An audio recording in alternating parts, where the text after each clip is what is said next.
It's a good day to be great. I am your girl, your sibling, your favorite poet's favorite poet, Tammaka Staley. And of course, I'm here with another installment of Talks with Tammaka. So I know y'all used to seeing me all dressed up and whatnot, but we in a different vibe today, so I hope that's okay. Check out the mug.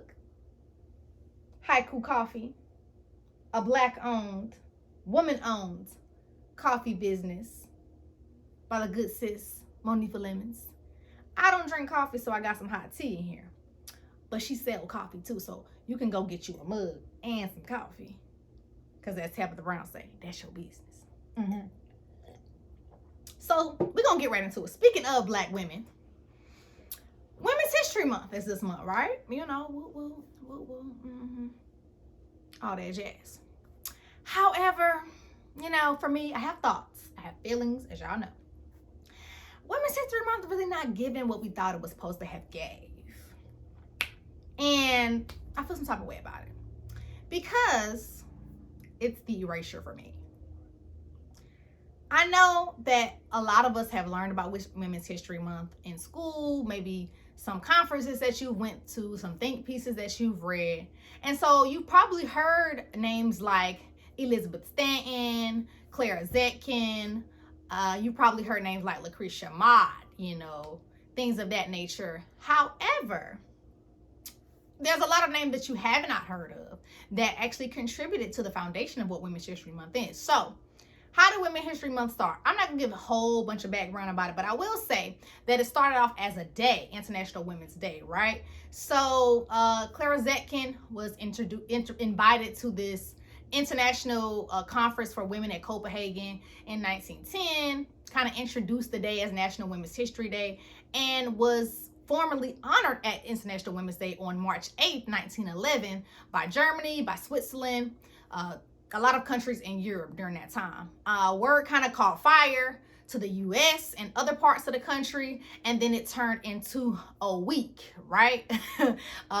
And from there, here in America, in 1980, President Carter made a presidential proclamation to say that the week of March 8th is International Women's Week.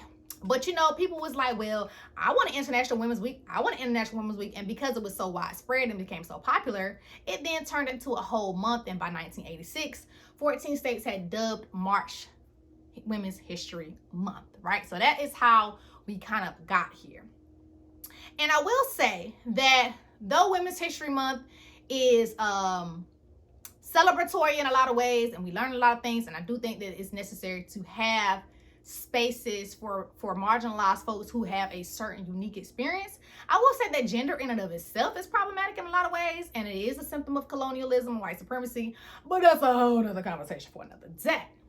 However, if we are going to navigate and move within this binary and in this structure of gender and this social construct, I feel as though we need to make it expansive. So it's like, where's the black women at in Women's History Month? Like, we ain't a part of history. We ain't made no history. I'm just saying, because a lot of us is missing from the story, right? And the problematic thing about erasure is that it sends the message that people do not exist, that people did not contribute to what we have today. And it also sends the message that womanhood or this idea of what a woman is monolithic. And it really just basically says that people don't exist and that you don't see them. And that really perpetuates a lot of the material violence that women in this country face, particularly black women living with disabilities, black trans women, black queer women, right? With all of these marginalized identities, that perpetuates other policies and social interactions that literally kill women that live those experiences when you erase them from history. So we hear about these names that I just mentioned, but then I don't really hear a lot of information about the foundation of Women's History Month, which for me is feminism. And even though on paper, you see a lot of white women and suffragists that created Women's History Month, what you don't see is that the T is Ida B. Wells been doing this, right? We have been talking about feminism and been advocating for intersections about race and gender way before any of those things happened, right? What you don't know is that my good sis, Frances Ellen Watkins Harper, in the 1830s and 40s, way before the International Women's Conference in Seneca Falls in 1848, was going around from Canada to the US giving abolitionist lectures, writing short stories and poems about sexism, classism, and racism, way before any of those things happened, right? But we don't hear about people like her, right? What you don't know is that Ida B. Wells started the alpha suffrage movement to actually mobilize voters for Black men and Black women, you know? And you don't hear about people like her. You don't hear about I'm missing I got notes, y'all. I got notes, so don't worry. Oh, you don't hear about Anna Julia Harper, that also helped Ida B. Wells to create these movements and spaces for themselves, right? And even though they were allowed to come to these suffrage movements, they had to march in the back. When the Seneca Falls came about and they were meeting to go to the March on Washington for the first Women's March on Washington, they literally had to walk in the back. Mary Church Terrell was like, hey, Elizabeth Stanton, Lucretia Mott, let our women come. They was like, boom, boom, boom. Okay, you can come, but you got to march in the back. Ida B. Wells wasn't having it. Ida B. Wells said, ran to the front of that march, right? And she faced a lot of public ridicule and backlash because of that, not only from white suffragists, but from prominent Black civil rights leaders. Cishet Black men. Cishet Black men. I'm just saying, you know, call it what it is. However, you know, and so we're going to talk about those figures, and then even more specifically, where were Black trans women? Where are they at in these Women's History Months? Like, you know, where's Marsha P. Johnson? I don't think we even doing enough information and research about Marsha P. Johnson, right? And how she created safe spaces for Black trans women, especially Black trans women that were in sex work in that time, right? We're not talking about Lucy Hicks Anderson, a Black trans woman in Kentucky that was tried for perjury for marrying a man she loved. Like, can you imagine being tried for perjury because you want to marry somebody?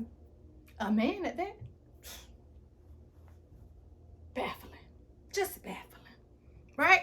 We don't talk about Mary Jones, right? We don't talk about Black women, Black non-binary femmes, and Black women with disabilities in our Women's History Month. Like, where is Erica Hart in your think pieces? You know, and I know there's a lot of information about Erica Hart, but we really don't give them enough flowers and enough recognition that I feel like should really be involved to tell these experiences, right? Where is Carrie Lynn Carrington? Where is Shay Diamond? You know, we're talking about the musical industry. Right? Where is Jazzy Collins, Lois Curtis? You know, Black women and femmes that have been fighting for disability rights and for LGBTQ rights. You know what I mean? Those stories are important. Like, if your feminism is not centering Black trans folks, Black trans femmes, Black non-binary folks, is it really feminism? I'm just saying. Is it? Because I would say no. I would say no. It's something. There's math there, but it ain't mathing. It ain't mathing, right? So I want you to just consider that. Like, erasure is not just about not giving people their props. It's literally about saying that a person who is living doesn't exist, right? And then you wanting them to be okay with their death, with their social death, like literally. Right? So I just want you to consider that. Y'all let me know what you think in the comments. Like, have you been seeing the Erasure in Women's History Month? What do you think some tips are that you can do as a person to correct this narrative? And what do you think that other people can do? Like, how are we going to break this mold and kind of dismantle it? Or should we just do away with it altogether? Let me know in the comments, and I'll see y'all next month.